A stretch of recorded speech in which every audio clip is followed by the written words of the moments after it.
Once again, I would like to thank Brother Samuel John and Sister Helen and Daisy for inviting me, hosting me for this meeting. Hallelujah. Okay. గట్టిగా చెప్పండి హల్లెలూయా. Okay. మరి ఈరోజు మన అంశం ఏంటి? Theme చెప్తారా ఎవరైనా? What is the theme? ఈ బ్యాచ్ మీద ఏముంది చదవండి ఒకసారి. ఓకే, తెలుగులో ఏమంటారు దాన్ని? దేవుణ్ణి మహిమపరచుట. ఓకే, నిజంగా చెప్పండి, ఎంతమందికి దేవుని నామాన్ని మహిమపరచాలని ఉంది? Okay, right, good. ఎందుకంటే మనం ఈ భూమి మీద దేవుని బిడ్డలుగా మనము పుట్టినందుకు మనం తప్పకుండా అందరం దేవుని మహిమపరచాలి. హల్లెలూయా, వేరే ఆప్షన్ లేదు. Okay, right. ఒకవేళ చూడండి, మనం ఈ లోకంలో నివసిస్తున్నాం. ఓకే, ఈ భూమి మీద అన్ని కులాల వాళ్ళు, అన్ని మొత్తాల వాళ్ళు అందరూ ఉన్నారు. ఓకే, ఒకవేళ మనము అంటే దేవుని నామానికి మహిమ తెచ్చే విధంగా జీవించలేదు అనుకోండి, మరి వారు మన మీద దాడి చేసే అవకాశం ఉంటుంది. మనం చూసాం చాలా ప్లేసెస్లో దాడులు జరుగుతున్నాయి. ఎందుకంటే ఆ దాడుల ద్వారా ఒక రకంగా అది మంచిదే, ఇంకో రకంగా చూస్తే కొంచెం బాధాకరమే. హల్లెలూయా. నేను ఒకసారి చాలా బాధపడుతూ దేవుని అడిగాను, మరి ఎందుకని ఇంత భయంకరంగా దాడులు జరుగుతున్నాయి కొన్ని ప్లేసెస్లో అంటే, ఆ ప్లేస్లో ఆయన నామానికి మహిమ రావట్లేదు కనుక అక్కడ దాడి జరుగుతుంది. అక్కడ అపవాదికి ద్వారం తెరవబడింది. ఎంతమందికి మీ జీవితంలో అపవాది అసలు మీ జోలికి రాకుండా జీవించాలనుకుంటున్నారు? Okay, right, good, right. చూడండి, ఇది it's a very important message. యాక్చువల్గా నాకు ఈ థీమ్ కూడా చాలా నచ్చింది. ఎందుకంటే నా దర్శనం కూడా అదే. నా దర్శనం ఏంటంటే, మరి దేవుని క్రైస్తవులను చూసిన ప్రతి ఒక్కరూ మీ దేవుడు గొప్పోడు అనాలి. హల్లెలూయా అని ఎవరన్నాలా? బయట వాళ్ళు అనాలి. కానీ అలా అనట్లేదు ఇంకా. ఓకే, వాళ్ళు మనల్ని చూసిన ప్రతిసారి దేవునికే మహిమ అనాలి, మనం కాదు, వాళ్ళు అనాలి. Okay, right. చూడండి, ఎంతమందికి నిజంగా వాళ్ళు అలా అనాలని ఆశ ఉందండి? Okay, right, good. కొంతమంది ఎత్తుతున్నారు చెయ్యి. ఎనీవే, వాక్యంలోకి వెళ్దాం. మరి దేవుని నామానికి మహిమ ఎప్పుడు వస్తుంది? ఓకే, ఆదికాండం 1వ అధ్యాయం 26-27 వచనాలు చదువుకుందాం. ప్లీజ్ మైక్ కొంచెం మైక్ ఇస్తారా దీన్ని ప్లీజ్?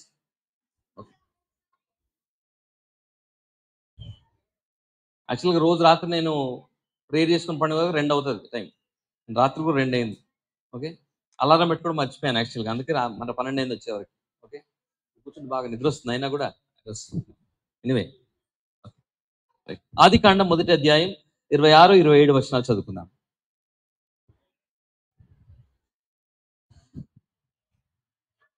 దేవుడు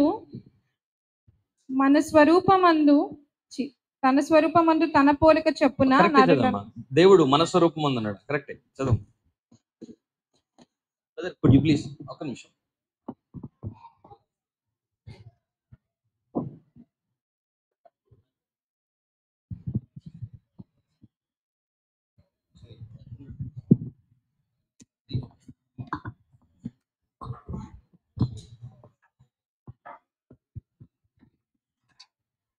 థ్యాంక్ యూ. ఆదికాండం 1వ అధ్యాయం 26 చదువుదాం ఫస్ట్. ఓకే. దేవుడు మన స్వరూపమందు మన పోలిక చొప్పున నరులను చేయుదుము, వారు సముద్రపు చేపలను, ఆకాశ పక్షులను, పశువులను, సమస్త భూమి మీద ప్రాకు ప్రతి జంతువును ఏలుదురుగాకనియు పలికెను. చూడండి, ఇక్కడ గమనించండి, దేవుడు మన స్వరూపమందు. చూడండి, ఇప్పుడు మన తండ్రి అయిన దేవుడు పరలోకంలో ఉన్నారు. ఆయన కుడి పక్కన ఎవరు కూర్చున్నారు? యేసు ప్రభు. వాళ్ళిద్దరు సంభాషించుకుంటున్నారంట. ఏమని? మన స్వరూపమందు, చదువుమా, మన పోలిక చొప్పున నరులను చేయుదుము. ఓకే అని వాళ్ళు మాట్లాడుకుంటున్నారు. మాట్లాడుకొని ఏం చేశారు? 27 చదువుమా. దేవుడు తన స్వరూపమందు నరుని సృజించెను, దేవుని స్వరూపమందు వాని సృజించెను. ఓకే, స్త్రీని గాను పురుషుని గాను వారిని సృజించెను. రైట్. చూడండి, అందరు నాతో పాటు, దేవుడు తన స్వరూపమందు నరుని సృజించెను, దేవుని స్వరూపమందు వాని సృజించెను, స్త్రీని గాను పురుషుని గాను వారిని సృజించెను. అంటే ఈ భూమి మీద ఉన్న ప్రతి ఒక్క పురుషుడు స్త్రీ ఎవరి స్వరూపంలో ఉన్నారు? రైట్, మనందరం దేవుని స్వరూపంలో ఉన్నాం. అండ్ ఇంకా యేసు ప్రభుని నమ్మని వారు కూడా ఎవరి స్వరూపంలో ఉన్నారు? ఆయన స్వరూపంలోనే. కానీ వారికి ఇంకా సువార్త అందబడలేదు. కానీ I appreciate brother Samuel John, ఎందుకంటే చాలా ఫారెస్ట్ ఏరియాస్కి వెళ్ళి సువార్త చెప్పొస్తారు. హలో చప్పలు కొడదాం ఒకసారి. ఎందుకంటే ఈజ్ ఎ కమిషనర్. ఓకే, కమిషనర్గా అయినప్పటికీ ఇంతకుముందు నాకు తెలుసు యాక్చువల్గా, you know he has a burden for souls. Hallelujah. So ప్రతి ఒక్కరికి ఈ భారం ఉండాలండి. అంటే ప్రతి ఒక్కరికి సువార్త ప్రకటించాలి, అనేకులను దేవుని వైపు తిప్పాలన్న భారం ఉండాలి. ఓకే, మరి ఇక్కడ చూసినట్లయితే మరి ప్రతి ఒక్క స్త్రీని ప్రతి ఒక్క పురుషుని దేవుడు ఎలా చేశాడు? తన స్వరూపంలో తన పోలికలో. చాలా మంది అంటారు పిల్లల్ని చూసి, అమ్మ అచ్చం వీళ్ళ అమ్మలానే ఉంది, ఈమె వాళ్ళ కొడుకుని చూసి అచ్చం వీళ్ళ డాడీలానే ఉన్నాడు. యాక్చువల్గా మనం చూసిన అన్యులు ఏమన్నా తెలుసు, అచ్చం మీరు యేసుప్రభులానే ఉన్నారండి, దేవుని పోలికలో ఉన్నారు అనాలి. అని అంటున్నారా వాళ్ళు? ఎంతమందికి రానున్న రోజుల్లో వారితో అనిపించుకోవాలనుంది? ఏమండి? యా, ఎందుకంటే I love to preach practical sermon. Practical అంటే ఏంటి? ఎంటెక్ బయోటెక్నాలజీ చదువుకున్నా, అంత ప్రాక్టికల్గానే ఉండాలి ఏదైనా. హల్లెలూయా. అంటే చూడండి, ఈ భూమి మీద దేవుడు తన స్వరూపంలో తన పోలికల్లో మనల్ని ఎందుకు చేశాడు చూద్దాం ఒకసారి. రైట్, యెషయా గ్రంథం 43వ అధ్యాయం 7వ వచనం. యెషయా గ్రంథం 43:7.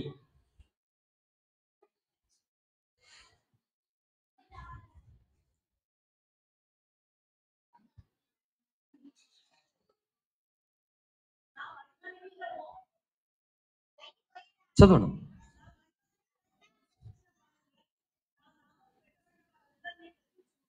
మళ్ళీ చదవండి, ఫస్ట్ లైన్ చదవండి. ఇక్కడ దేవుడు ఏమంటున్నారు? నా మహిమ నిమిత్తము నేను సృజించిన వారిని. అంటే యాక్చువల్గా ఈ భూమి మీద ప్రతి స్త్రీని ప్రతి పురుషుణ్ణి ఆయన పోలికలో ఆయన స్వరూపంలో ఎందుకు చేశారు? ఆయన మహిమ కొరకంట. హల్లెలూయా. పక్క వాళ్ళతో చెప్పండి, ఈ భూమి మీద నువ్వు చేయబడ్డది ఆయన మహిమ కొరకు అని చెప్పండి. రైట్, ఆయన మహిమ కొరకు మనం సృజించబడ్డామంట. ఓకే, ఇది తెలుసుకోవాలి ప్రతి ఒక్కరు. ఓకే, ప్రతి విశ్వాసి దీన్ని తెలుసుకోవాలి, ఆయన మహిమ నిమిత్తం నేను చేయబడ్డానని. ఓకే ఓకే మరి ఇంకా లోతుగా వెళ్దాం. దేవునికి మహిమ ఎప్పుడు వస్తుంది? యోహాను సువార్త 15వ అధ్యాయం 8వ వచనం.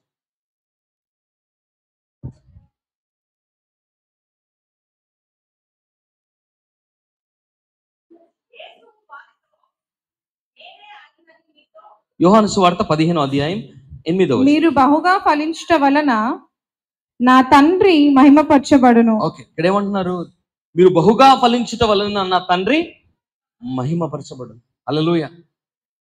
చూడండి, నాకు ఆరాధన అంటే చాలా ఇష్టం. ఓకే, నేను కూడా ఆరాధిస్తాను బాగా. చూడండి, ఆరాధనలో మనం మహిమ మహిమ అంటాం కదా చాలాసార్లు. అంటే కొన్ని కొన్ని కొన్ని ప్లేసెస్లో అంటారు మహిమ మహిమ మహిమ మహిమ మహిమ మహిమ అని 100 సార్లు అంటే ఆయన మహిమ పెరగదు. మహిమ మహిమ అనుకుంటే ఆయన మహిమ తగ్గదు, అలానే ఉంటుంది ఆయన మహిమ. ఓకే, కానీ ఆయన నామ నిజంగా మహిమ ఎప్పుడు వస్తుందంటే చదవండి, యోహాను సువార్త 15:8 మళ్ళీ ఒకసారి. మీరు బహుగా ఫలించుట వలన నా తండ్రి మహిమపరచబడును. మీరు బహుగా ఎలా ఫలించాలంట? బహుగా ఫలించుట వలన నా తండ్రి మహిమపరచు. అంటే అన్ని రంగాల్లో మనం ఎలా ఫలించాలంట? బహుగా ఫలించాలి. రైట్, మనం ఫలించాలంటే ఏం చేయాలి? రోమీయులకు రాసిన పత్రిక 7వ అధ్యాయం 4వ వచనం.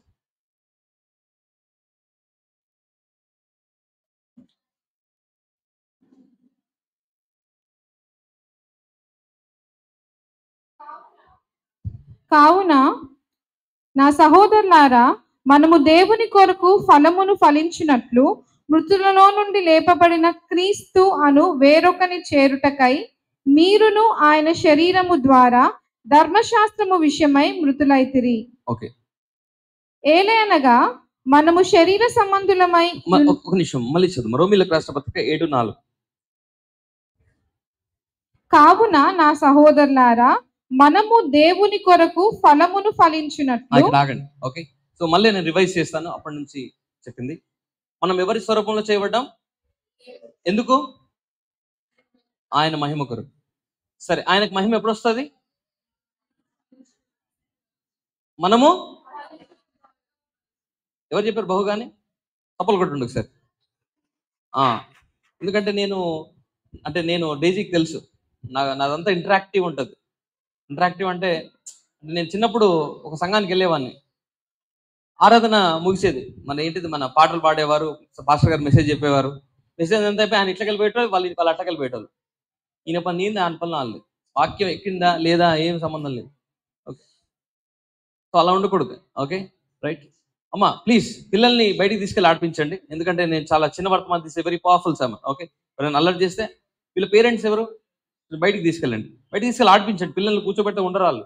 ఓకే, ఎంత కుదేశం ఉండరు. మా పిల్లల్ని కూడా బయటికి నేను ఆడిపించాను చిన్నప్పుడు. Okay, right, yeah, okay, right. మనం బహుగా ఫలించడం వలన మహిమపరచబడుతుంది ఆయన నామం. ఓకే, ఒకవేళ ఫలించకపోతే చెప్పండి. ఇప్పుడు చూడండి, మనం బహుగా ఫలిస్తే ఆయనకు మహిమ, ఫలించకపోతే దూషింపబడుతుంది. ఏమవుతుంది? చాలా ప్లేసెస్లో ఇదే జరుగుతుంది. ఓకే, సరే. మరి మీరు ఏం కోరుకుంటున్నారు? దేవుని నామం దూషింపబడాలని కోరుకుంటున్నారా, మహిమపరచబడాలన్నా? రైట్, సరే ఇక్కడ రండి. సరే, మనం బహుగా ఫలించాలంటే ఏం చేయాలనేది రోమీయులకు రాసిన పత్రిక 7వ అధ్యాయం 4వ వచనం చూద్దాం. స్లోగా చూద్దాం మనం. కావున నా సహోదరులారా, మనము దేవుని కొరకు ఫలమును ఫలించినట్లు. చూడండి, కావున నా సహోదరులారా, మనము దేవుని కొరకు ఫలములు ఫలించినట్లు మృతులలో నుండి లేపబడిన క్రీస్తు అని వేరొకని చేరుటకై మీరును ఆయన శరీరము ద్వారా ధర్మశాస్త్రం విషయమై మృతులైతిరి. రైట్. అంటే ఈ భూమి మీద మీరు ఫలించాలి అంటే మీరు ధర్మశాస్త్రము విషయమై ఏమవ్వాలంట? మృతులైపోవాలంట.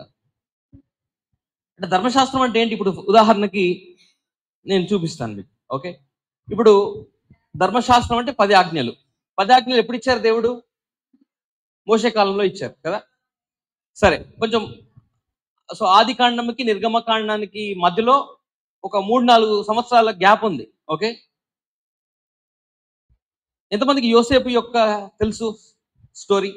ఓకే, మరి యోసేపు ఏం చేస్తారు? అన్నదమ్ముల్ని పగబట్టి ఆయన్ని ఏం చేస్తారు? గోయిలో వేసి పడేస్తారు, సంపదాన్ని ఖచ్చిగిస్తారు యాక్చువల్గా. తర్వాత ఇంకా రూబేన్ ఎందుకులే ఆయన గోయిలో పడేద్దాం, మనతో పుట్టాడు కదా అంటారు. తర్వాత పోతిఫర్ కొనుక్కుంటాడు. ఆ తర్వాత ఇంకా పోతిఫర్ కొనుక్కున్న తర్వాత పోతిఫర్ ఆశ్రదింపడతా ఉంటాడు అనమాట. యోసేపుని పనిలో పెట్టుకున్నప్పటి నుంచి. ఇంకా పోతిఫర్ ఏం చేస్తాడు? మన యోసేపుని అధిపతిగా నియమిస్తాడు. Okay, right. ఇప్పుడు ఓకే, ధర్మశాస్త్రంలో ఒక ఆజ్ఞ ఏంటో చెప్పండి. ఓకే, కొంచెం నేను మీకు చాలా ఉన్నాయి ఆజ్ఞలు, దానిలో ఒక వ్యభిచరింపవద్దని కూడా ఆజ్ఞ ఉంటుంది. Okay, right. మనం చూసినట్లయితే చూడండి, ఇప్పుడు మరి పోతిఫర్ భార్య యోసేపుని ఏం చేస్తుంది? శోధిస్తుంది. పోతిఫర్ లేని టైంలో ఇంకా మనోడు మంచి ఛాన్స్లే అనుకున్నాడా? పారిపోయాడు. అక్కడి నుంచి పారిపోయాడు. అంటే ఎవరైనా చెప్పారు ఆయనకి ఆ వ్యభిచారం చేయొద్దని? ఎవరు చెప్పలేదు, అయినా వెళ్ళిపోయాడు. ఓకే, అంటే ఏంటి? ఒక్క నిమిషం. రోమీయులకు రాసిన పత్రిక 5వ అధ్యాయం 13వ వచనం చదువుదాం. ఏలైనగా ధర్మశాస్త్రము వచ్చినదనుక పాపము లోకములో ఉండెను గాని ధర్మశాస్త్రము లేనప్పుడు పాపము ఆరోపింపబడదు. ఓకే, కంటిన్యూ చేద్దాం ఇంకా. అయినను ఆదాము చేసిన అతిక్రమమును బోలి పాపము చేయని వారి మీద కూడా ఆదాము మొదలుకొని మోషే వరకు మరణమేలెను. ఒక నిమిషం ఇక్కడ ఆగుదాం ఒకసారి. Let us go to Galatians, గలతీయులకు రాసిన పత్రిక 5:17 చదువుదాం.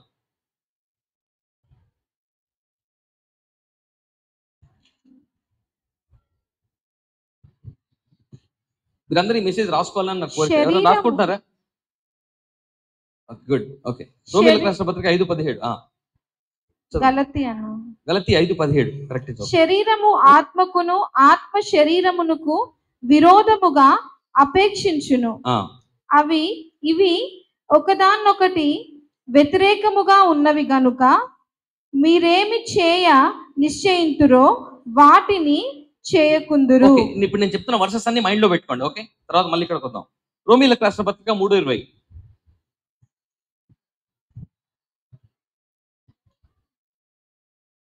ఏలైనగా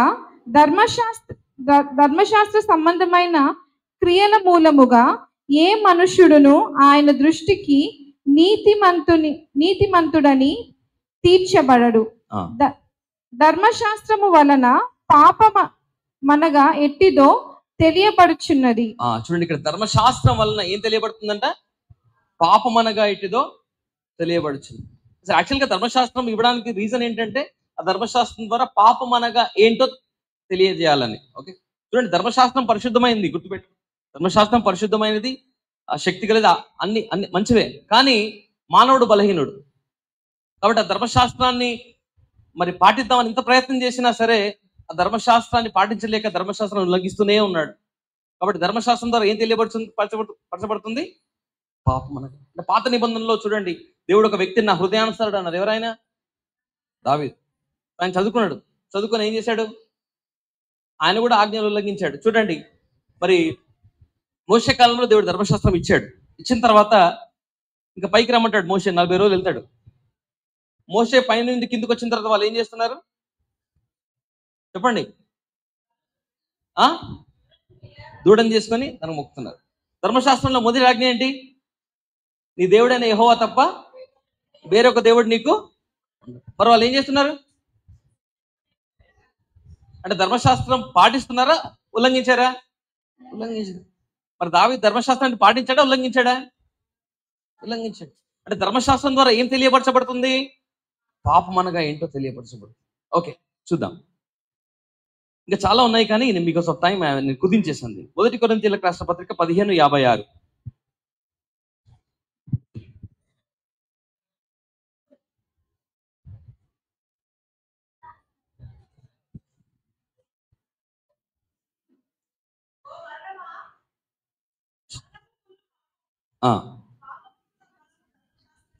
ఒకసారి మళ్ళీ చూద్దాం. అందరు చెప్పండి. మరణపు ముళ్ళు. అందరు నాతో పాటు చదవండి. మరణపు ముళ్ళు పాపము. పాపముకున్న బలము ఏంటంట? ఇంగ్లీష్లో బాగుంటుంది. The strength of the sin is the law అని ఉంటుంది. మీరు ఇంటికి వెళ్ళిన తర్వాత రోమీయులకు రాసిన పత్రిక 7వ అధ్యాయం మొత్తం చదువుకోండి.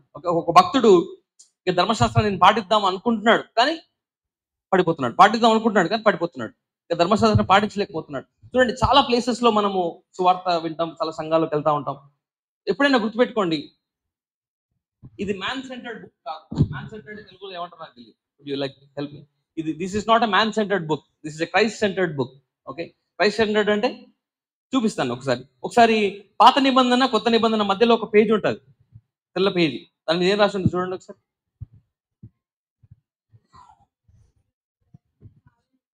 పాత నిబంధన కొత్త నిబంధన మధ్యలో ఒక వైట్ కలర్ పేజ్ ఉంటుంది కదా, ఆ పేజ్లో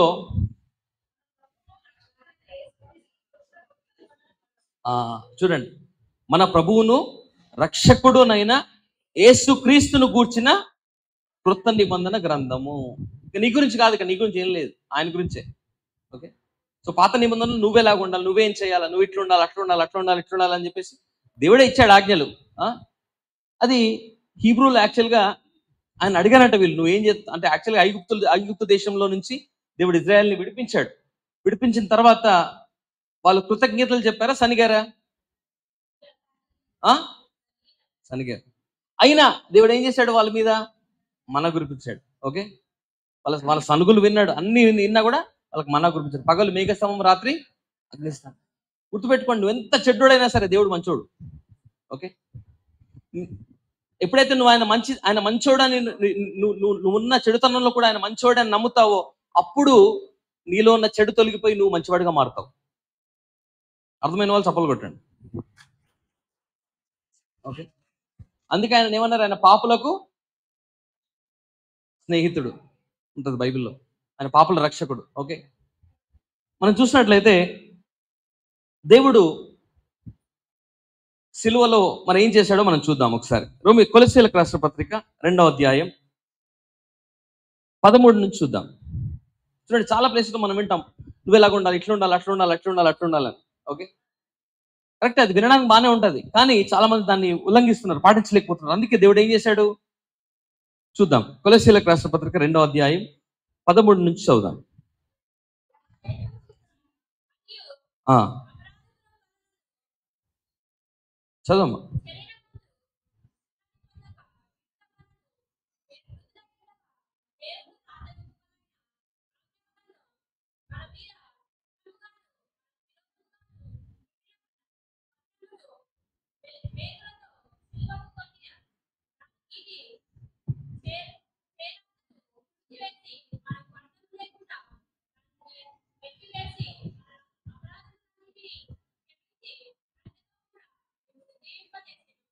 అందరు నాతో పాటు కలిసి చదవండి. మరియు అపరాధముల వలనను శరీరమందు సున్నతి పొందకయుండుట వలనను మీరు మృతులై ఉండగా దేవుడు రాతరూపకమైన ఆజ్ఞల వలన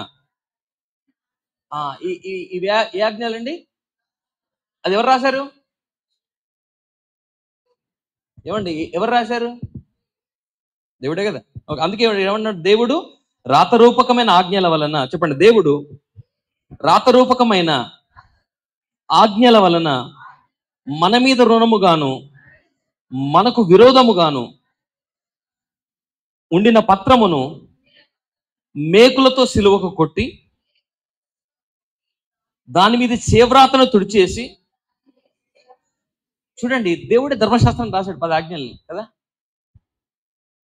మరి ఆయన తుడిచేయాలంటే ఆయన చేతుల్లో మేకులు కొట్టబడాలి. ఏం కొట్టబడాలా? యేసుప్రభువు ఎందుకు చనిపోయారో అందరికి తెలుసు, కానీ తల మీద ములకిరీటం పెట్టడానికి ఒక కారణం ఉంది, చేతుల్లో మేకులు కొట్టబడడానికి ఒక కారణము.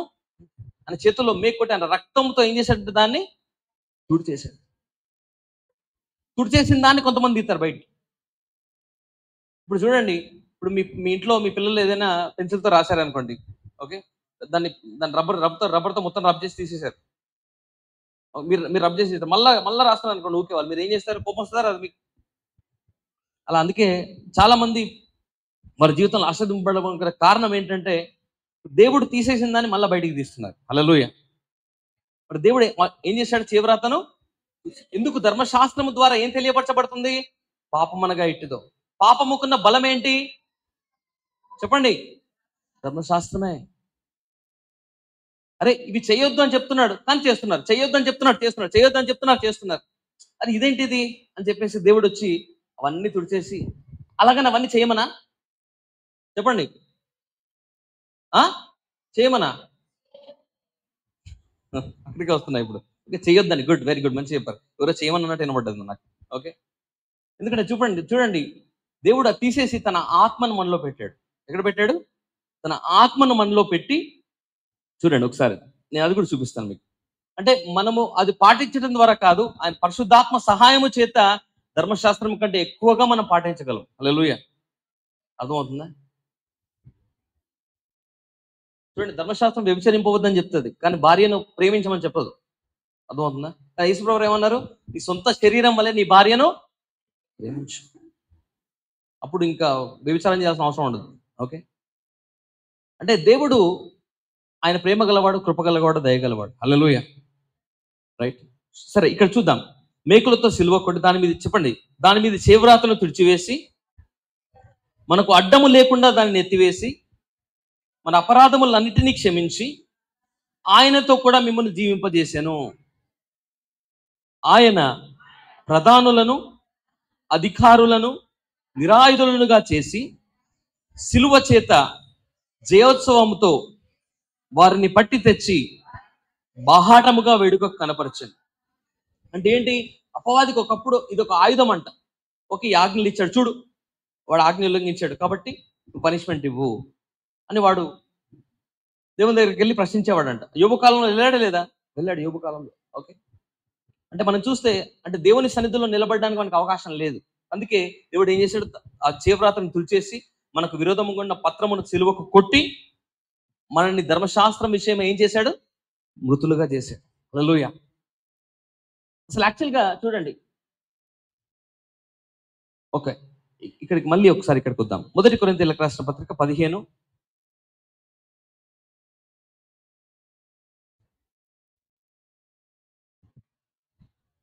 56.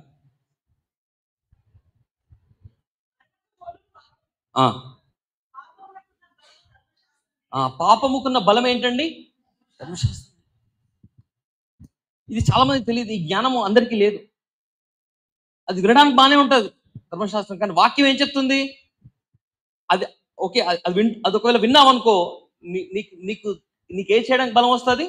పాపం చేయడానికి బలం వస్తుంది.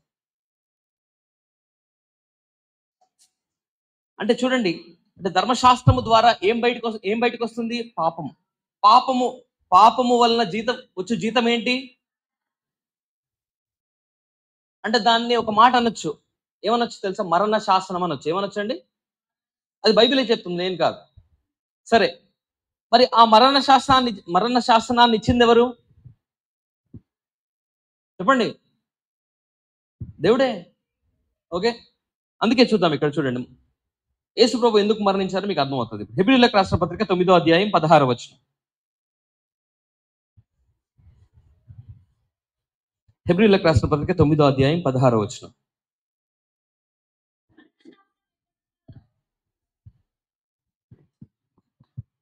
మరణ శాసనం ఎక్కడ ఉండెనో, ఇది నాకు బైబిల్ చాలా ఇష్టమైన మాట అండి. ఇది చదవండి, మీకు కూడా నచ్చుతుందా? మరణ శాసనం ఎక్కడ ఉండునో అక్కడ మరణ శాసనము వ్రాసిన వాని మరణము అవశ్యము. ఇప్పుడు ఎంతమందికి అర్థమైంది యేసు ప్రభు శిలువలో ఎందుకు చనిపోయాడు? అందరు చెప్పండి. మరణ శాసనం ఎక్కడ ఉండునో అక్కడ మరణ శాసనము రాసిన వాని మరణము అవశ్యము. అది ఆయన రాశాడు. అది కొట్టివేయబడాలంటే ఏం చేయాలా? ఆయన మరణించాలి. సో ఇప్పుడు ఆయన మరణించి మన అందరికి ఎవరిని అనుగ్రహించాడు? దేవుడు ఆయన ఆత్మను అనుగ్రహించాడు. రైట్. ఇప్పుడు లెట్ us go to హెచ్కేల్కి వెళ్దాం ఒకసారి. హెచ్కేల్. Okay, let us go to Ezekiel.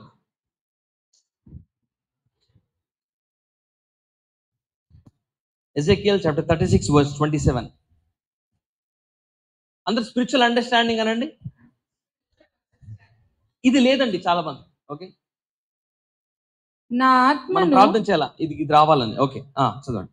నా ఆత్మను మీ అందుంచి నా కట్టడలను అనుసరించి వారిని గాను నా విధులను గైకొని వారిని గాను మిమ్ములను చేసేదను.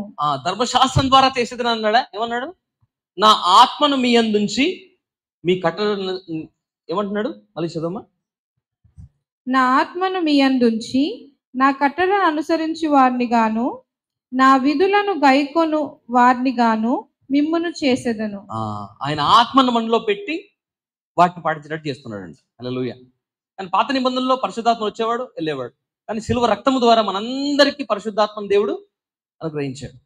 Okay, so let us see some other verses. Okay, 2వ కొరింథీయులకు రాసిన పత్రిక వెళ్దాం ఒకసారి. Let us go to 2 Corinthians chapter 3. 2వ కొరింథీయులకు రాసిన పత్రిక 3వ అధ్యాయం 12 నుండి చూద్దాం. చూడండి, ఎంతమందికి మీ జీవితంలో, బ్రదర్ నా జీవితంలో ఏం అవుతుందో నాకు అర్థం కావట్లేదు, ఒక సమస్య పోతే ఇంకో సమస్య వస్తుంది, అసలు ఆ సమస్యను ఎలా పరిష్కరించాలో కూడా నాకు అర్థం కావట్లేదు అనే స్థితిలో ఎంతమంది ఉన్నారు? Right, good. చూడండి, మీరు నిజంగా దేవుని సన్నిధిలో చేయెత్తారు కదా, మీ సమస్యలకు అన్నింటినీ దేవుడు పరిష్కరిస్తాడు. ఓకే, అసలు యాక్చువల్గా అవన్నీ ఎందుకున్నాయి తెలుసా? చూడండి, మనం ఎవరితో యుద్ధం చేస్తున్నాము?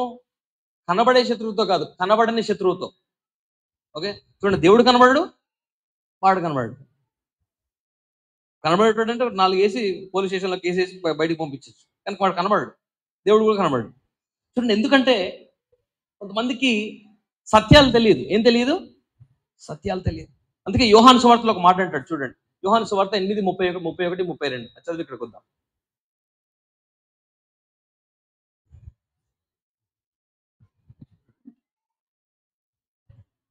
కాబట్టి యేసు చదవమ్మా. తనను నమ్మిన యూదులతో, మీరు నా వాక్యమందు నిలిచిన వారైతే నిజముగా నాకు శిష్యులై ఉండి సత్యమును గ్రహించెదరు. చూడండి, ఎందుకు వాక్యం, నేను ఉదయకాలం చెప్పాను మీకు, వాక్యాన్ని మనం రోజు చదవాలి. ఓకే, కొద్దిసేపు ఒకవేళ మీరు చదవలేను, నాకు చదువు రాదంటారా, అదొక సాకు. నన్ను అడిగితే. మా తెలిసిన ఒక బంధువు కూడా ఆమెకు చదువు రాదు, కానీ 4 సార్లు చదివిందండి బైబిల్. ఎన్నిసార్లు? బైబిల్ ఒక మాట ఉంది, మీలో ఎవరికైనా జ్ఞానము కొద్దుగా ఉన్న ఎడల వాడు దేవుని అడుగు, అప్పుడు వానికి అప్పుడు అది అతనికి అనుగ్రహం. ఒకసారి తీయమ్మ, ఒకసారి యాకోబు 1వ అధ్యాయం.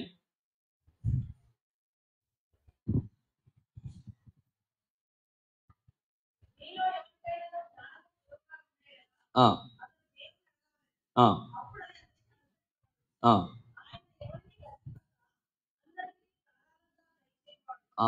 ఎవరైనా ఆయన జ్ఞానం కావాలని అడిగితే ఎలా ఇస్తారంట? ఆయన ధారాళంగా ఇస్తాడంట. మాకు దూర బంధువు ఉంది ఒక ఆమె చనిపోయింది ఇప్పుడు. ఓకే, 4 సార్లు చదివిందంట బైబిల్, చదువు రాదు. మళ్ళా వీళ్ళకి చదువు రాదు అనుకోవద్దు, మీకు జ్ఞానం అడగండి, జ్ఞానాన్ని దేవుడు ఇస్తాడు. ఆ జ్ఞానంతో బైబిల్ చదవండి. ఓకే, లేదా ఇంకా అసలే మరి కళ్ళు కనపడం అలా కంప్లైంట్ ఇస్తారా? వాక్యం వినండి పోనీ. ఎందుకంటే వాక్యము చదివినా విన్నా కూడా మీరు ఏం గ్రహిస్తారంట? సత్యాన్ని గ్రహిస్తారంట. ఏం గ్రహిస్తారంట? సత్యాన్ని. అప్పుడు ఏమవుతుంది? 32 చదువమ్మ. యోహాను సువార్త 8:31, 32.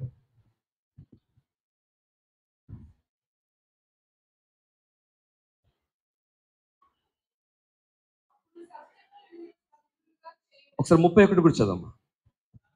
కాబట్టి యేసు తనను నమ్మిన యూదులతో, మీరు నా వాక్యమందు నిలిచిన వారైతే నిజముగా నాకు శిష్యులై ఉండి సత్యమును గ్రహించెదరు. అప్పుడు సత్యము మిమ్మును స్వతంత్రులుగా చేయునని చెప్పగా. చూడండి, ఎప్పుడైతే ఈ వాక్యాన్ని చదువుతారో మీరు ఏం గ్రహిస్తారంట? సత్యాన్ని గ్రహిస్తారు. అప్పుడు ఆ సత్యం మిమ్మల్ని ఏం చేస్తుందంట? స్వతంత్రులుగా చేస్తారు. చూడండి, ఒక్కటి చెప్తానండి, you should always listen to Christ centred messages. Christ centred అంటే నేను రక్షింపబడిన తొలి దినాల్లో కొన్ని సంఘాలకు వెళ్ళేవాన్ని అనమాట. వాళ్ళు మైక్ పట్టుకుంటారు, గంటసేపు చెప్తారు మెసేజ్. గంటసేపులో 45 నిమిషాలు వాళ్ళ గురించే ఉంటుంది. మేము అక్కడికి వెళ్ళాం, ఇక్కడికి వెళ్ళాం, ఇది చేసాం, అది చేసాం, మీరు అది చేయాలి. 10 నిమిషాలు దేవుని వాక్యం చెప్తారు. నాకు బాధ వేసేది, ఏంటిది ఇలా చెప్తున్నారు వాక్యం అంటే. వాక్యాలు చూస్తేనే అలా లేదు, ఇంకెట్లా అనుకునేవాడిని. ఇంకా తర్వాత పాపం ఎవరైతే ఆ మెసేజ్ చెప్పారో వాళ్ళకి పాపం బాధపడ్డాను నేను. ఎందుకంటే మ్యాన్ సెంటర్డ్గా చెప్పమని లేదు. ఇప్పుడు మనం ఇంతకుముందు చదివాం, పాత నిబంధన కొత్త నిబంధన మధ్యలో పేజీ ఉంది, మన ప్రభువును రక్షకుడునైనా యేసుక్రీస్తును కూర్చున్న కొత్త నిబంధన. యేసుక్రీస్తునే ప్రకటించాలి నువ్వు, అంతే. ఓకే, మరి పాపం చాలా అనారోగ్యం పాలయ్యారు ఆ దైవజనులు. ఓకే, నేను వెళ్ళి చెప్పాను, ఎందుకంటే మనం చెప్పలేము వాళ్ళకి. ఓకే, మనం చూసినట్లయితే చూడండి, every message which should be Christ centred. నువ్వు వర్తమానం విన్నప్పుడు దానిలో ఎవరు కనబడాలి? నీకు క్రీస్తు మాత్రమే కనబడాలి. అప్పుడే ఆయనకు మహిమ వస్తుంది. అందుకే బైబిల్లో ఒక మాట అంటారు, ఆయన మహిమ అంటే ఆయన ఎవరికి ఇవ్వడంట. పొద్దున డైజీ చక్కటి మాట చెప్పింది, ఆయన మహిమ ఎవరికి ఇవ్వడు. సమస్త మహిమ ఘనత ఎవరికి రావాలి? ఆయనకే. మరి ఆయనకు మహిమ రావాలంటే మనము దేనికి మృతులం కావాలి? ధర్మశాస్త్రం విషయమై మృతులమైపో. అంటే ధర్మశాస్త్రమును దేవుడు సిలువ కొట్టాడా లేదా? కొట్టేసి మనకు అందరికి ఏమనుగ్రహించాడు? ఆయన ఆత్మను అనుగ్రహించాడు. మరి ఇది సత్యము అని అందరికి తెలియదు. అందుకే బైబిల్లో ఒక మాట ఒకసారి చూద్దాం. హోషేయ గ్రంథం, లెట్ us go to హోషేయ చాప్టర్ 4. హోషేయ గ్రంథం 4వ అధ్యాయం. నేను ఒకసారి దేవుని అడిగాను అనమాట, ప్రభు, కొంతమంది చాలా మంది నాకు ప్రేయర్ రిక్వెస్ట్ చెప్పేవారు, మరి ప్రభు ఎందుకుంది ఈ సమస్య, వీళ్ళకి ఎందుకుంది ఈ సమస్య అంటే, దేవుడు నాకు ఒక స్ట్రైట్ ఆన్సర్ చెప్పాడు. చూడండి, ఎంతమందికి మీ జీవితంలో అతి క్లిష్టమైన ప్రశ్నలు ఉంటాయి. చాలా మందికి అతి క్లిష్టమైన ప్రశ్నలు ఉంటాయి. చూడండి, మన అతి క్లిష్టమైన ప్రశ్నలకి మన దగ్గర సమాధానం ఉండదు. అప్పుడప్పుడు దేవుని దగ్గరే ఉంటుంది సమాధానం. ఆ సమాధానం ఎలా చెప్తాడు అంటే చాలా సులువుగా చెప్తాడు. ఎలా చెప్తాడు? సులువుగా. మీరు అనొచ్చు, నా భర్త మారట్లేదు, నా కుటుంబ పరిస్థితి మారట్లేదు, లేకుంటే మా ఆర్థిక పరిస్థితి మెరుగుపడట్లేదు, మా యొక్క ఆరోగ్యం బాగుపడట్లేదు. ఈ సమస్యలన్నీ ఎందుకున్నాయి? ఎంతమంది తెలుసుకుందామని మీకున్న సమస్యలు ఎందుకున్నాయి అసలు యాక్చువల్గా? రూట్ కాజ్ ఎంతమంది తెలుసుకుందామని తెలుసుకోవడం లేదు ఎవరికి? ఓకే, రూట్ కాజ్ అంటే ఏంటంటే, చూడండి, మీకు షుగర్ వచ్చిందని డాక్టర్ దగ్గరికి వెళ్తారు. డాక్టర్ ఏమంటాడు? ఫస్ట్ మీ డాడీకి షుగర్ ఉందా అంటాడు కదా. వాళ్ళకు డాడీకి ఉందా? ఉంది. హెరిడిటరీ అంటే కామన్. ఓకే, అలా రూట్ కాజ్ తెలుసుకుంటారు. అందుకే కొంతమంది రూట్ కాజ్ తెలిసిన డాక్టర్స్ చాలా ఫేమస్ అవుతారు. అలానే మనం చూసినట్లయితే రూట్ కాజ్ ఏంటో ఒకసారి చూద్దాం. సమస్యలు ఎందుకున్నాయి అసలు యాక్చువల్గా? దేవుని బిడ్డల్ని ఎందుకు సమస్యలు బాధిస్తున్నాయి? అసలు యాక్చువల్గా ప్రతి ఒక్కరూ పరలోక రాజ్యాన్ని ఈ భూమి మీద అనుభవిస్తూ ఉండాలి కదా. ఈ వాగ్దానాలన్నీ మన జీవితంలో అనుభవిస్తూ ఉండాలి. కానీ సమస్యలు ఇబ్బంది పెడుతున్నాయి. ఎందుకని? హోషేయ గ్రంథం 4వ అధ్యాయం 6వ వచనం. నా జనులు జ్ఞానము లేని వారై నశించుచున్నారు. ఏం లేక నశిస్తున్నారంట? జ్ఞానము లేని వారై. ఏ జ్ఞానం లేదు? లోక జ్ఞానం ఉంది, కానీ వాక్యమును గుర్చిన జ్ఞానం లేదు. మరి ఈ వాక్యంను గుర్చిన జ్ఞానం అనేది చాలా ముఖ్యమండి. ఓకే, అందుకే నా పాప 7th క్లాస్, బాబు ఇప్పుడు LKG. పొద్దున్న టీవీ ఆన్ చేస్తే రాత్రి ఆఫ్ అవుతుంది టీవీ. సూపర్ బుక్ చూస్తారు. దానిలో సూపర్ బుక్ తెలుగు ఎపిసోడ్స్ మొత్తం అయిపోయి, ఇంగ్లీష్ మొత్తం అయిపోయి, నా భార్యకి విసుగొచ్చి బడి అంటది. నో, ఆఫ్ చేయరాలు. వాళ్ళు డౌట్లు నన్ను వచ్చి, డాడీ యోనా ఎందుకు మునిగిపోయాడు చెప్పు అంటే. చూడండి, అంటే నేను అప్పుడప్పుడు బాధపడేవాడిని, ప్రభువా మరి నేను నీ పరిచర్యలో నన్ను వాడుకుంటున్నావు, ఓకే బాగానే ఉంది, నాకు పిల్లలకు వాక్యం చెప్పే టైం లేదు నాకు, ఎలాగా అని భయపడేవాడిని. నా మనసులో భయం అయ్యేది బాగా. ఎందుకంటే బైబిల్లో ఒక మాట ఉంది, బాలుడు నడవలసిన త్రోవని వానికి నేర్పు, పెద్దవాడైనప్పుడు వాడు తొలగిపోడు అని ఉంది కదా ప్రభువా. మరి నాకు బాలుడికి నాకు చెప్పడానికి టైం ఎందుకంటే పొద్దున్న స్కూల్కి వెళ్తారు, మళ్ళీ ఈవినింగ్ వస్తారు, అలసిపోతారు, తింటారు, పడుకుంటారు, ఏదో బైబిల్ స్టడీ ఏదో ఉంటాను, ఇక్కడికి వెళ్తాను. మరి ఎలాగ ప్రభువా నేను బాధపడ్డాను. అప్పుడు దేవుడు నాకు చక్కటి వాగ్దానం ఇచ్చాడు. చూడండి, మీరు కూడా ఈ వాగ్దానం క్లెయిమ్ చేయండి మీ పిల్లల పట్ల. ఓకే, ఇది మీకు అందుకే ఇస్తున్నా. యెషయా గ్రంథం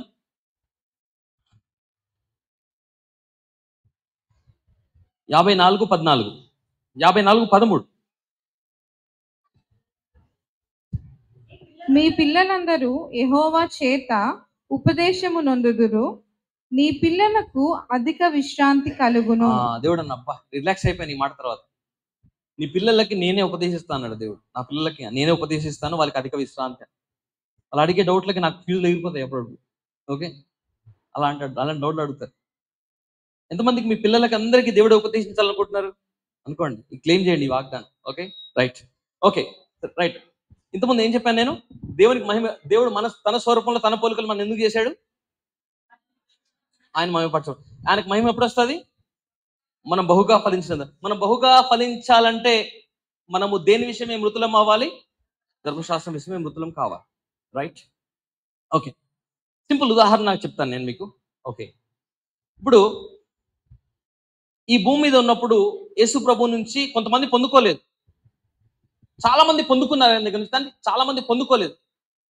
పొందుకోని వారెవరు చెప్తారా?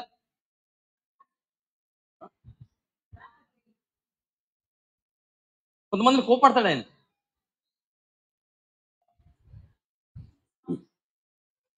మీకు క్లూ ఇస్తాను, క్లూ ఇచ్చిన తర్వాత చెప్పాలి. ఓకే, యోహాను సువార్త. యేసు ప్రభుని శోధించడానికి తిరుగుతున్న వాళ్ళు ఎప్పుడు వాళ్ళు అని ఎమ్మటి ఇంకా దగ్గర ఇచ్చేసాను క్లూ. పరిసయ్యులు వాళ్ళు యేసు ప్రభు నుంచి ఏం అందుకే ఒకసారి నికోదిమస్ ఎక్కడ ఉంటుందమ్మా? డేజీ కుడ్ యు హెల్ప్ మీ? 3 చదవమ్మా. యోహాను సువార్త 3వ అధ్యాయం 1 నుంచి. యూదుల అధికారి అయిన నికోదేమను పరిసయ్యుడు ఒకడుండెను. అతడు రాత్రి అందు ఆయన యొద్దకు వచ్చి. ఒక నిమిషం ఆగండి, మళ్ళీ చదవమ్మా. యూదుల అధికారి అయిన నికోదేమను పరిసయ్యుడు ఒకడు ఉండెను. అతడు రాత్రి అందు ఆయన యొద్దకు వచ్చి. ఎప్పుడు వచ్చాడంట ఆ నికోదేము యేసు ప్రభు దగ్గరికి? పొద్దున్న ఎందుకు రాలేదు, మధ్యాహ్నం ఎందుకు రాలేదు, సాయంత్రం ఎందుకు రాలేదు? ఇజ్జత్ పోతుందని. అర్థమవుతుందా? రాత్రి 12 గంటలకు అందరూ పడుకున్నప్పుడు వెళ్ళిపోయాడు. చదవమని కంటిన్యూ. ఓకే, అతడు రాత్రి అందు ఆయన యొద్దకు వచ్చి, బోధకుడా, నీవు దేవుని యొద్ద నుండి వచ్చిన బోధకుడవని మేమెరుగుదుము. దేవుడు అతడికి తోడై ఉంటేనే గాని నీవు చేయుచున్న సూచక క్రియలను ఎవడునూ చేయలేడని ఆయనతో చెప్పెను. అందుకు యేసు అతనితో, ఒకడు క్రొత్తగా జన్మించితేనే గాని అతడు దేవుని రాజ్యమును చూడలేడని నీతో నిశ్చయముగా చెప్పుచున్నానెను. అందుకు నికోదేము, ముసలివాడనైన మనుష్యుడేలాగు జన్మింపగలడు? రెండవ మారు తల్లి గర్భమందు ప్రవేశించి జన్మింపగలడా అని ఆయనను అడుగగా, యేసు ఇట్లనెను, ఒకడు నీటి మూలముగాను ఆత్మ మూలముగాను జన్మించితేనే గాని దేవుని రాజ్యములో ప్రవేశింపలేడని మీతో నిశ్చయముగా చెప్పుచున్నాను. శరీర మూలముగా ఒక్క నిమిషం అమ్మా. జన్మించినది. ఏమన్నా అర్థమవుతుందా మీకు? అర్థమైంది? చెప్పండి నాకు అర్థం. అర్థం కావద్దని మాట్లాడతాడు అంతే. ఓకే, చూడండి. ఒక let us go to Matthew chapter 13. ఒకసారి మీకు చెప్తాను. చూడండి, యేసు ప్రభు చాలా జ్ఞానవంతుడు అని చెప్పండి. అందరూ చెప్పండి, యేసు ప్రభు చాలా జ్ఞానవంతుడు అని చెప్పండి. ఓకే, మత్తయి సువార్త 13కి వెళ్దాం ఒకసారి. మత్తయి సువార్త 13వ అధ్యాయం 10వ వచనం. తరువాత శిష్యులు వచ్చి, నీవు ఉపమాన రీతిగా ఎందుకు వారితో మాట్లాడుచున్నావని ఆయనను అడుగగా, ఆయన వారితో ఇట్లనెను. చూడండి, శిష్యులు ఆయన దగ్గరికి వచ్చారంట ఒకసారి. ప్రభు, నువ్వు ఎందుకు ఉపమానాన్ని మాట్లాడుతున్నావు? ఊరికే ఎందుకు ఉపమానాలు చెప్తున్నావు అని అడగడానికి వచ్చారంట. ఎందుకంటే ఉపమానాలు అర్థం కావట్లేదు వీళ్ళకి. కొన్నేమో అర్థమయ్యేటట్టు తప్పిపోయిన కుమారుడు, కొన్ని అర్థమవుతున్నాయి. చాలా వరకు అర్థం కావట్లేదు వీళ్ళకి. ఓకే, ఎందుకు మాట్లాడుతున్నావు అని అడగడానికి వచ్చారు. మళ్ళీ చదువు 10వ వచనం. తరువాత శిష్యులు వచ్చి, నీవు ఉపమాన రీతిగా ఎందుకు వారితో మాట్లాడుచున్నావని ఆయనను అడుగగా, నువ్వు ఎందుకు మాట్లాడుతున్నావు ఉపమాన రీతిగా, మాకేం అర్థం కావట్లేదు అన్నప్పుడు యేసుప్రభువు ఏమన్నారు చూద్దాం. ఆయన వారితో ఇట్లనెను, పరలోక రాజ్య మర్మములు ఎరుగుట మీకు అనుగ్రహింపబడి ఉన్నది గాని వారికి అనుగ్రహింపబడలేదు. అర్థం ఎంతమందికి అర్థమైందండి ఈ వచనం? పరలోక రాజ్య మర్మములు ఎరుగుట మీకు అనుగ్రహింపబడి కానీ వానికి లేదంటున్నాడు. అర్థమవుతుందా? ఎందుకు? వాళ్ళకి స్వనీతి, మాకు అన్ని తెలుసు, నువ్వేందే మాకు చెప్పేది. కానీ యేసు ప్రభువు ద్వారా అద్భుతాలు జరుగుతున్నాయి. గుడ్డి వాళ్ళకి చూపు పొందుతున్నారు, కుష్ఠరోగులు శుద్ధులు అవుతున్నారు, చనిపోయిన వాళ్ళు లేపడుతున్నారు, అన్ని అద్భుతాలు జరుగుతున్నాయి. అది చూశారు కొంతమంది శాస్త్రుల పరిస్థితి చూసి, పొద్దున పోతే ఇజ్జత్ పోతుంది అని. అందుకే ఏం చేశాడు ఆయన? రాత్రి పోయి కొన్ని ప్రశ్నలు అడిగా. ఏమడిగాడమ్మా అక్కడ? యోహాను సువార్త 2లో ఏమంటున్నాడు? బోధకుడా, నీవు దేవుని ఎదురు నుండి వచ్చిన బోధకుడు అని మేము ఎరుగుదుము. దేవుడు అతనికి తోడై ఉంటేనే కానీ నీవు చేయుచున్న సూచక్రియలను ఎవడునూ చేయలేడని ఆయనతో చెప్పాను. అందుకు యేసు అతనితో, ఒకడు కొత్తగా జన్మించితేనే గానీ అతడు దేవుని రాజ్యం రుచి చూడలేనని మీతో నిశ్చయంగా చెప్తున్నాను. అందుకు నికోదేము, ముసలివాడైన మనుషుడు ఎలాగో జన్మింపగలడు? రెండవ మారు తల్లి గర్భముందు ప్రవేశించి జన్మింపగలడు అని ఆయన అడగగా, ఒకడు నీటి మూలముగాను ఆత్మ మూలంగాను జన్మిస్తుంది తప్ప దేవుని రాజ్యం అంటే. చూడండి, కరెక్ట్ సమాధానం చెప్పట్లేదు ఆయన. ఎందుకంటే వాళ్ళకి యేసుప్రభు నుంచి నేర్చుకుందాము, లేకుంటే ఆయన నుంచి పొందుకుందామని ఉందా, లేకుంటే ఆయన శోధిద్దామని ఉందా? శోధించాలన్న ఆలోచన ఎప్పుడైనా వాళ్ళు. ఓకే, చూడండి, ఒకసారి ఎలా శోధించారో చూద్దాం. ఒకసారి యోహాను సువార్త 8 మొదటి నుంచి చదువుదాం ఒకసారి. ఆయన మార్గమున పోచుండగా పుట్టు గ్రుడ్డివాడై. యోహాను సువార్త 8వ అధ్యాయం మొదటి నుంచి. ఓకే, ఈ తర్వాత చూద్దాం. ఒక్క నిమిషం ఇక్కడికి వద్దాం. యోహాను సువార్త 4వ అధ్యాయం. ఓకే, చదవమ్మా. 4వ అధ్యాయం 4 నుంచి చదవండి. ఆయన సమరయ మార్గమున వెళ్ళవలసి వచ్చెను గనుక యాకోబు తన కుమారుడైన యోసేపుకి ఇచ్చిన భూమి దగ్గరనున్న సమరయలోని సుకారాను ఒక ఊరికి వచ్చెను. అక్కడ యాకోబు బావి ఉండెను గనుక యేసు ప్రయాణము వలన అలిసి ఉన్న రీతినే ఆ బావి వద్ద కూర్చుండెను. అప్పటికి ఇంచుమించు 12 గంటలాయెను. మధ్యాహ్నం 12 గంటలకు వచ్చిందట ఒక స్త్రీ, సమరయ స్త్రీ. ఎందుకొరకు? నీళ్లు చేదుకోవడానికి. ఎవరైనా వెళ్తారండి మధ్యాహ్నం 12 గంటలకి? పొద్దున 7 గంటల లోపు వెళ్తారా? ఈమె ఎప్పుడు వచ్చింది అక్కడికి? ఎందుకు? అందరూ ఆమెను ఒక పాపిష్టి స్త్రీగా చూస్తున్నారు. నువ్వు పాపివి, గలీజ్ దాన్ని వెళ్ళిపో అని అందరూ ముఖం మీద ఉమ్మేస్తారని ఆమె 12 గంటలకు వెళ్ళింది. అందరూ ముఖం మీద ఉమ్మేస్తారు కదా, యేసు ప్రభు రిసీవ్ చేసుకున్నాడు. ఆయన తప్పులు కొడదాం ఒకసారి. జీసస్ రిసీవ్, హల్లెలూయా. యాక్చువల్గా ఆయన కూర్చున్నాడంట అక్కడ అలసిన రీతినే. అసలు యాక్చువల్గా ఆయన ఎందుకు కొరుకున్నాడు తెలుసా? ఆయన ఆమె కొరకే. ఓకే, అక్కడ ఏమంటుంది ఆమె? ఒకసారి చదువు, కంటిన్యూ రీడింగ్ ప్లీజ్, చదువు. సమరయ స్త్రీ ఒకతే నీళ్లు చేదుకుంటూ అక్కడికి రాగా యేసు, నాకు దాహమునకిమ్మని ఆమెను అడిగెను. ఒకసారి 16 నుంచి చదమ్మా. 16. యేసు నీవు వెళ్ళి నీ పెనిమిటిని పిలుచుకొని ఇక్కడికి రమ్మని ఆమెతో చెప్పెను. ఆ, ఆ స్త్రీ నాకు పెనిమిటి లేడనగా యేసు ఆమెతో నాకు పెనిమిటి లేడని నీవు చెప్పిన మాట సరియే. ఉమ్. నీకు 5 పెనిమిటులుండిరి, ఇప్పుడు ఉన్నవాడు నీ పెనిమిటి కాడు, సత్యమే చెప్పితివనెను.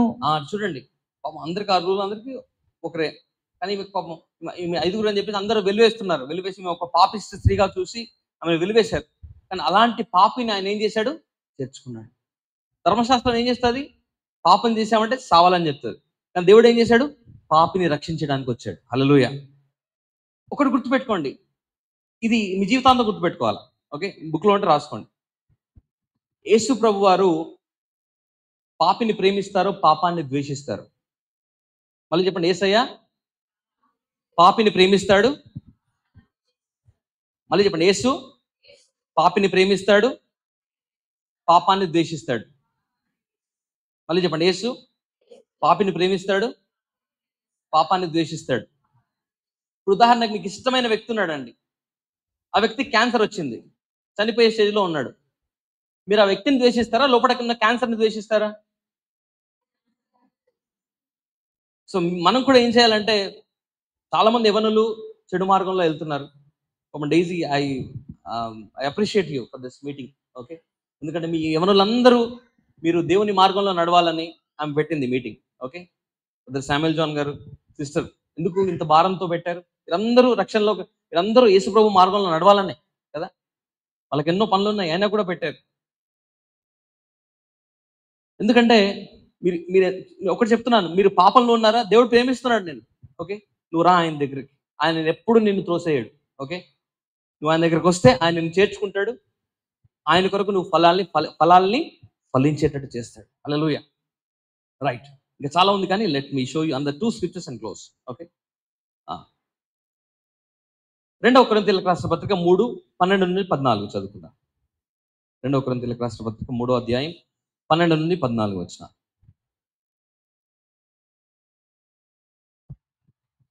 తగ్గిపోచున్న మహిమ యొక్క అంతమును ఇజ్రాయేలు తేరి చూడకుండానట్లు. చూడండి, ఇంతకుముందు చెప్పాను, ఎంతమందికి సమస్యలు ఉన్నాయి, ఎందుకు బయటకు రాలేకపోతున్నాను అనే డౌట్ ఎంతమందిలో ఉందంటే చాలా మంది చేయెత్తారు. ఎందుకు? దానికి ఆన్సర్ ఇక్కడ ఉంది. Okay, right. తగ్గిపోచున్న మహిమ యొక్క అంతమును ఇజ్రాయేలు తేరి చూడకుండానట్లు మోషే తన ముఖము మీద ముసుగు వేసుకొనెను. మేమట్లు చేయక ఇట్టి నిరీక్షణ గలవారమై బహుధైర్యముగా మాట్లాడుచున్నాము. మరియు వారి మనసులు కఠినములాయను గనుక నేటి వరకును పాత నిబంధన చదవబడినప్పుడు అది క్రీస్తు నందు కొట్టివేయబడనని వారికి తేటపరచబడక ఆ ముసుకే నిలిచి ఉన్నది. చూడండి, చాలా మందికి ముసుకుంది, చాలా మందికి ముసుకుంది, మీకు కనబడట్లే. ఆ ముసుకుండడం వల్ల మీకు ఏం కనబడట్లేదు మీ జీవితంలో ఆశీర్వాదాలు. ఇక్కడ దేవుడు ఏమంటున్నాడు? అందరు చదవండి. మరియు వారి మనస్సులు కఠినములాయను గనుక నేటి వరకు, ఎప్పటి వరకు అండి? నేటి వరకు పాత నిబంధన చదువునప్పుడు అది క్రీస్తునందు కొట్టివేయబడినని వారికి తేటపరచబడక ఆ ముసుకే నిల్చున్నది. యేసుప్రభు అరే, పాత నిబంధనలు ఉన్న అవన్నిటిని కొట్టేశాను రా బాబు అంటే వీళ్ళు ఏమంటున్నారు? కొట్టేయలేదు, ఆ ముసుకే పెట్టుకున్నారంట. కానీ బైబిల్ వాక్యం ఏం చెప్తుంది? పాత నిబంధన క్రీస్తునందు, అది వాక్యం చెప్తుందో సొంతగా నేను చెప్తున్నానా? వాక్యమే. అందుకే ఇక్కడ మళ్ళీ చదవమ్మా, అందరూ నాతో పడుతుంది. మరియు వారి మనస్సు కఠినములాయను. చూడండి, చాలా మంది విశ్వాసుల హృదయాలు, పాస్టర్ల హృదయాలు కఠినములు అయిపోయాయి. ఎందుకంట? చదవండి, మళ్ళీ చదువుదాం. మరియు ముగించేస్తున్నా, 5 నిమిషాలు అయిపోతుంది. ఓకే, మరియు వారి మనస్సులు కఠినములాయను గనుక వారి మనస్సులు నేటి వరకు, నేటి కూడా చదువుతున్నారు లేదా చెప్పండి, నేటి వరకు పాత నిబంధన చదువునప్పుడు అది క్రీస్తునందు కొట్టివేయబడినని వారికి తేటపరచబడక ఆ ముసుకే నిలిచి ఉన్నది.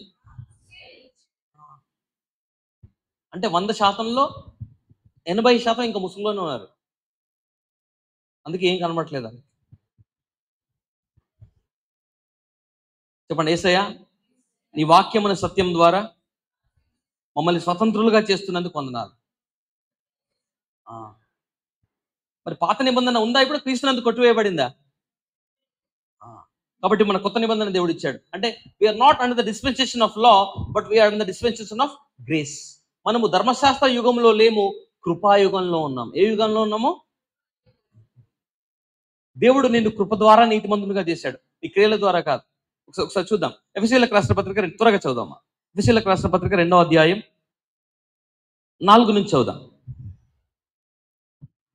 అయినను దేవుడు కరుణా సంపన్నుడై ఉండి, దేవుడు ఎవరండి?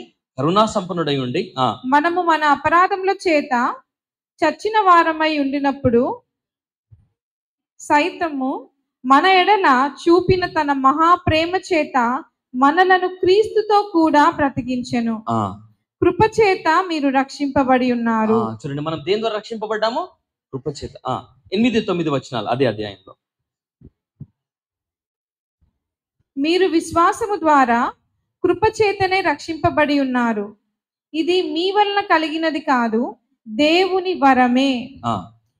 అది క్రియల వలన కలిగినది కాదు, గనుక ఎవడును అతిశయపడ వీలు లేదు. చూడండి, దేవుడు ఏమంటున్నాడు? నీ క్రియల ద్వారా నేను రక్షించలేదు నిన్ను. మన క్రియల ద్వారా కాదంట. మన మీద మంచి పనులు చేశామని, మన మీద చెడు పనులు చేశామని కాదంట. మన క్రియల ద్వారా కాకుండా దేవుడు దేని ద్వారా రక్షించాడంటే మనల్ని కృప ద్వారా రక్షించాడు. తప్పలు కొడదాం ఆయన కృప. Saved us by his grace. Okay, ఎంతమందికి పరిశుద్ధాత్మ శక్తి మీ మీద బలంగా కుమ్మరింపబడాలని ఆశ ఉందండి? చూపిస్తాను. పరిశుద్ధాత్మ శక్తి మీ మీద బలంగా కుమ్మరింపబడాలంటే మీరు ఒకటి నమ్మాలి. తీతుకు రాసిన పత్రిక వెళ్దాం. టైటస్ 3వ అధ్యాయం 5-6 వచనాలు. మనము నీతిని అనుసరించి చేసిన క్రియల మూలముగా కాక, ఒకసారి ఓకే అమ్మ, ఇక్కడ ఏముంది? మనము నీతిని అనుసరించి చేసిన క్రియల మూలముగా కాక. 6వ వచనం చదవండి. మనం ఆయన కృప వలన నీతిమంతులమని తీర్చబడి నిత్య జీవమును గూర్చిన నిరీక్షణను బట్టి దానికి వారసుల మగుటకై ఆ పరిశుద్ధాత్మను మన రక్షకుడైన యేసు క్రీస్తు ద్వారా ఆయన మన మీద సమృద్ధిగా కుమ్మరించెను. అంటే మీరు బలంగా వాడబడాలి దేవుని చేతులు. అంటే పరిశుద్ధాత్మ మీద సమృద్ధిగా ఉండాలి. ఇప్పుడు పరిశుద్ధాత్మ మీద సమృద్ధిగా ఎప్పుడు ఉంటుంది అంటే, చూడండి, దేవుడు ఎవరి నమ్మకత్వాన్ని ఆయన ఫోర్స్ చేయడు. నువ్వు ఏది నమ్మితే అది. అందుకే ఏమంటాడు? నీ నమ్మిక చొప్పున నీకు, నువ్వు ఏదైనా నమ్ము. బైబిల్ అన్నీ ఉంటాయి, నువ్వు ఏదైనా నమ్ము. అక్షరం నమ్ముతావా? అక్షరం చంపును, కానీ ఆత్మ జీవింపజేయు. ఓకే, ఇక్కడ దేవుడు ఏమంటున్నాడు? నేను ధర్మశాస్త్రాన్ని తీసేసి మీకు నా పరిశుద్ధాత్మని మీకు ఇచ్చాను, మిమ్మల్ని అందరినీ కృప ద్వారా రక్షించాను. ఇక్కడ ఏమంటున్నాడు దేవుడు? మీరు నీతిని అనుసరించి చేసిన క్రియలను బట్టి కాకుండా దేని ద్వారా రక్షింపబడ్డారంట? మీరు కృప ద్వారా రక్షింపబడ్డారు. మనందరం కృప ద్వారానే రక్షింపబడ్డాం. కృప ద్వారానే మనం ఏమయ్యాము? నీతిమంతులుగా తీర్చబడ్డాం. ఎంతమంది నమ్ముతున్నారు ఇది? ఇప్పుడు మీరు ప్రార్థిస్తే పరిశుద్ధాత్మను బలంగా కుమ్మరిస్తారంట మీ మీద. హల్లెలూయా. అర్థమవుతుందా? అంటే ఇది నమ్మి ప్రార్థన చేయాలంట.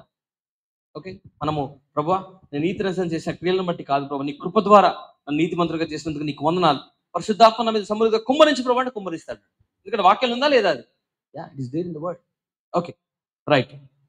ఇప్పుడు ఫస్ట్ పాయింట్ అయిపోయింది. సెకండ్ పాయింట్ చెప్పి ముగిస్తాను. ఇంకా చాలా ఉంది కానీ ఇంకా 5 minutes లో ముగిస్తాను. ఫస్ట్ పాయింట్ ఏం చెప్పాను నేను? దేవుడు తన స్వరూపంలో తన పోలికలు మనం చేశాడు. ఎందుకు? ఆయన మహిమ కొరకు. ఆయనకు మహిమ ఎప్పుడు వస్తుంది? మనం బహుగా ఫలించాలంటే మనము దేని విషయమే మృతులు అయిపోవాలి. ఇప్పుడు మనం ఏ యుగంలో ఉన్నాము? సరే, ఎవరైనా మీకు ఇప్పుడు ధర్మశాస్త్రం బోధిస్తున్నారు కాబట్టి ఏం చేయాలి? వాళ్ళకి మీరు ఏం చెప్పాలా? ఈ వాక్యం అంతా చెప్పాలి. ఏమని? మనం ధర్మశాస్త్ర యుగంలో లేము, అది కొట్టివేయబడింది, క్రీస్తునందు చూసుకో, కాబట్టి కృపాయుగంలో ఉన్న కృపలోకి రా అని చెప్పాలి. హల్లెలూయా. సరే, రెండోది చూద్దాం. దేవుని నామానికి మహిమ ఎప్పుడు వస్తుంది? యోహాను సువార్త 9:5. యోహాను సువార్త 9వ అధ్యాయం 5వ వచనం.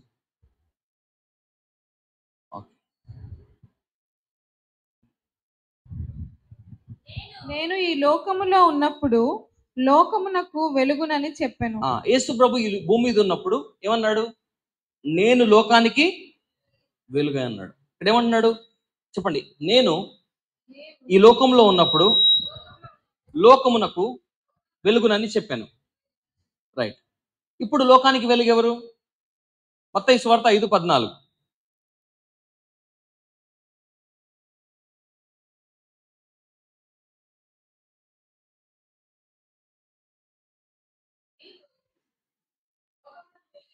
అంతా చెప్పండి. మీరు లోకమునకు వెలుగై ఉన్నారు. ఇక్కడ బ్రాకెట్లో రాసుకోండి, నేను అని రాసుకోండి. సో ఎంతమంది లోకానికి వెలుగైన వాళ్ళు ఎంతమంది ఉన్నారు ఇక్కడ? సో మనమంతా లోకానికి ఏమై ఉన్నామంట? వెలుగు.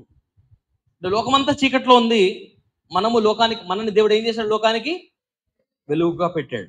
ఓకే, చూడండి, చాలా మందికి చీకటి సమస్యలు ఉంటాయి. చీకటి సమస్యలు అంటే వ్యాధి, కొంతకాలం నుండి పోనే పోతుంది, అట్లనే ఉంటుంది. కొంతమందికి ఆర్థిక ఇబ్బందులు, సమస్యలు పోనే పోవు. ప్రభువా మమ్మల్ని విడిపించు అని ప్రార్థిస్తారు. ఎంతమంది ప్రార్థన చేస్తున్నారు అట్లా?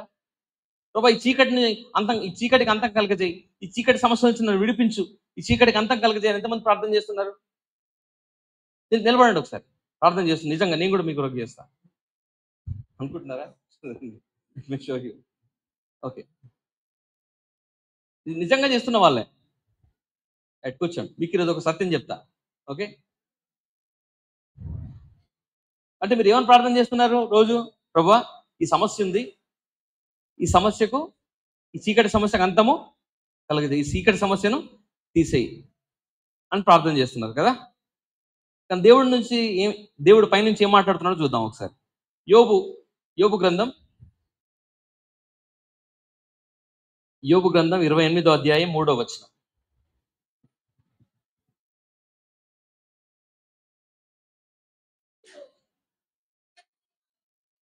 ఇది మైక్లోనే చదవాలి ఖచ్చితంగా. Okay, mic. యోబు గ్రంథం 28:3. ఫోన్లో చదవమ్మా, పర్లేదు. ఓకే. మనుషులు చీకటికి అంతము కలుగజేయుదురు. నా బైబిల్లో, డైజీ బైబిల్లో మనుషులు చీకటికి అంతం కలుగజేయరా ఉంది. మీ బైబిల్ ఎలా ఉంది? దేవుడు అంత కలిగేశాడు ఉందా? చదవండి, మీ బైబిల్ ఎలా ఉందో చదవండి, తొందరగా తీయండి. ఏమనుంది మీ బైబిల్లో? అందరి బైబిల్లో అలానే ఉందా? ఓకే ఓకే, అంటే I'm just joking. Okay, to make you understand. Okay, అంటే ఇప్పుడు యేసుప్రభు ఏమన్నారు? ఈ లోకంలో ఉన్నంత కాలం నేను అన్నాడు లోకానికి వెలుగు. ఇప్పుడు ఆయన వెళ్ళి మనకు ఆయన ఆత్మను అనుగ్రహించి ఏమంటున్నాడు? ఇప్పుడు మీరు లోకానికి వెలుగు. అంటే చూడండి, దేవుడు ఏది చిన్న చిన్న పనులు ఏవి చేయడండి, ఆయన పెద్ద పెద్ద పనులు చేస్తాడు. ఆయన పనులు చేయడం కంటే ఉద్దేశం కూడా ఉంటుంది. ఎందుకు మన లోకానికి వెలుగుగా చేశాడు? మన ఇంట్లో ఉన్న చీకటికి మనం అంతం కనుక చేసుకొని లోకంలో ఉన్న చీకటికి అంత కలగజేయాలంట. తప్పలు కూడా ఒకసారి దేవుడికి. అంటే నీ ఇంట్లో ఉన్న చీకటికి అంతం కలగజేయడం మాత్రమే కాదు, లోకంలో ఉన్న చీకటికి అంతం కలిగజేసే సామర్థ్యము మనందరిలో దేవుడు పెట్టాడంట. ఎంతమంది నమ్ముతున్నారండి? ఏమండి ఇంత మంచి దేవుని చెప్పగొట్టడం లేదండి. అందుకే మళ్ళీ చదవమ్మా, యోబు 28:3. మనుషులు చీకటికి అంతము కలుగజేయుదురు. ఈ గురు ఉండాలి నీ మైండ్లో. అరే, నన్ను లోకానికి దేవుడు వెలుగుగా చేశాడు కాబట్టి నా ఇంట్లో చీకటికి నేనే అంతం. తర్వాత ఇంకోటి ఏంటి? లోకంలో ఉన్న చీకటి కూడా ఎవరు అంత కలుగజేయాలా? మీరే. అందుకే చూడండి, ఇంతకుముందు నేను చెప్పాను, సరే మీ ఇంట్లో ఉన్న మీ చీకటికి మీరు అంతం కలుగజేస్తాను, లోకంలో ఉన్న చీకటికి మీరు అంతం కలుగజేస్తే ఏమవుతుందో చూద్దాం. ముగించేస్తున్నాను, లాస్ట్ వర్స్, ఐఎమ్ క్లోజింగ్. మత్తయి సువార్త 5:16. ఇది మన థీమ్ కదా, మత్తయి సువార్త 5:16. మనుషులు మీ సత్క్రియలను చూచి పరలోకమందున్న మీ తండ్రికి మహిమపరచునట్లు వారి ఎదుట మీ వెలుగు ప్రకాశింపనీయుడి. చదవండి, మనుషులు అందరు నాతో పాటు చదవండి, అయిపోయింది. ఓకే, మనుషులు మీ సత్క్రియలను చూచి పరలోకమందున్న మీ తండ్రిని మహిమపరచునట్లు వారి ఎదుట. ఎవరి ఎదుట అండి? చెప్పండి. బయట ఉన్న అన్ని ఎదుట, వారి ఎదుట మీ వెలుగు ప్రకాశింపనీయుడి. అది దేవునికి మహిమ ప్రస్తుతం తెలుసా? నీ వెలుగు ఉంటుంది, నీ వెలుగును చూసావా? చాలా మంది వెలుగు అంటే మీరందరూ లోకానికి వెలుగు కదా, ఆ వెలుగుని మంచం కింద పెట్టుకున్నారు మీరు. ఎక్కడ? దేవుడు ఏమంటున్నాడు? అది బయటికి తీసి, ఫస్ట్ తీసి నీ ఇంట్లో ఉన్న చీకటికి నువ్వు అంతం కలగజేసుకొని బయట ఉంది చూసావా చీకటి, వాళ్ళు కూడా నీ ప్రార్థన ద్వారా అంతం అవుతుంది. అక్కడ అర్థమవుతుందా? చీకటి అంతం అంటే ఏదో అనుకోవద్దు. ఓకే, నువ్వు చేసే చిన్న ప్రార్థన ఉంటుంది చూసావా, ఆ ప్రార్థన ద్వారా నీ ఇంట్లోనే చీకటికి అంతము వారికున్న చీకటికి అంతం. మీరు అనొచ్చు, బ్రదర్ ప్రార్థన చేస్తూనే ఉన్నాం బ్రదర్, అయినా ఉంది చీకటి. అందుకే అంటాడు విసుకక ప్రార్థన చేయి. ఎలా ప్రార్థన చేయి? ఎందుకంటే అపవాది విసిగిస్తాడు. చూడు, ఇంత ప్రార్థన చేసావు, ఇన్ని చేసి ఇంత దేవునికి ఇస్తున్నావు, ఇంత ప్రార్థన ఇంత అయినా చేస్తావు, అయినా పోట్లేదు సమస్య, చూడు అంటాడు అని విసిగిస్తాడు. అయినా నువ్వు విసుకకుండా ప్రార్థన చేసినట్లయితే తప్పకుండా నీ ఇంట్లో ఉన్న చీకటికి అంతం కలుగుతుంది. బయట ఇంట్లో ఉన్న వారి చీకటి కూడా నువ్వు అంతాన్ని కలుగజేస్తావు. ఎంతమంది అయితే నా వెలుగును, మళ్ళీ చదువుదాం, మత్తయి 5:16 ముగించేద్దాం. మనుష్యులు మీ సత్క్రియలను చూచి, అందరూ చెప్పండి, మనుషులు మీ సత్క్రియలను చూచి పరలోకమందున మీ తండ్రిని మహిమపరచునట్లు వారి ఎదుట మీ వెలుగు ప్రకాశింపనీయుడి. 2025 సంవత్సరాల నుంచి ఎవ్వరు ఈ పని చేయలే. ఎంతమంది ఈ రోజు నుంచి నా వెలుగును వారి ఎదుట ప్రకాశింపజేస్తా అంటున్నా? నిలబడండి, ప్రార్థించుకోండి. బైబిల్ ఏమనుంది? వారి ఎదుట మీ వెలుగును ఏం చేయాలంట? అంటే వారి ఎదుట నీ వెలుగును ప్రకాశింపజేస్తే అప్పుడు మహిమ వస్తుందంట ఆయనకి. అర్థమవుతుందా? ఇప్పుడు ఫర్ ఎగ్జాంపుల్ అన్యులు ఎవరో చనిపోయే స్టేజ్లో ఉన్నారండి, ఆ చీకటి సమస్య, నువ్వు వెళ్ళి ప్రార్థన చేసావు, అవునా?